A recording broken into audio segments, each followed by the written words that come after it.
So here's how you can use the focus mode on your Android phone. Let's get started. If you're new here, most definitely subscribe so you never miss anything important. So the focus modes are called the modes and routines within Android. So you can check out the settings. This is what you can find right there.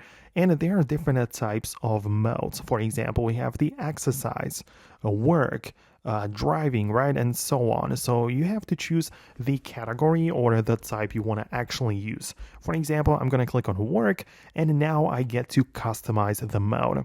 So I need to decide what happens when I turn it on and when it gets turned on and off, right? So I can manually just click on turn on, it will be enabled, but until when, right? So you can see that you can set the duration for like 2 hours, for example, or until I manually turn it back off. So that's the first thing you can customize it.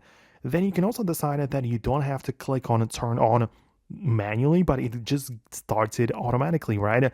And you have to set up the condition under which it's going to start it. So it might be for a time period, place, or when you open a specific app. For example, in my work mode, it would make sense that when I open up like work related apps, for example, mail, then it would turn on the work mode, right? So you can set it up this way. And as I said, then you have to decide what actually happens and how your phone behaves differently with this mode enabled. For example, you might be setting up or using the do not disturb mode, right? So you perhaps want to filter out some notifications or calls, right? Because you want to focus.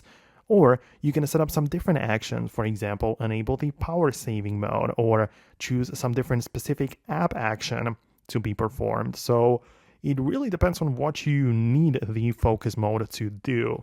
And the last thing you can pick is the lock screen and home screen and the way it's going to look during that mode. So you have to select that below. So that's what you're going to do. This is how you can set it up, decide when it's going to be used and what exactly happens when you are using that feature. So let me know if you managed to find it or make it work for yourself. Hit the thumbs up and subscribe for more. And I'm going to talk to you later in the next tutorials as well.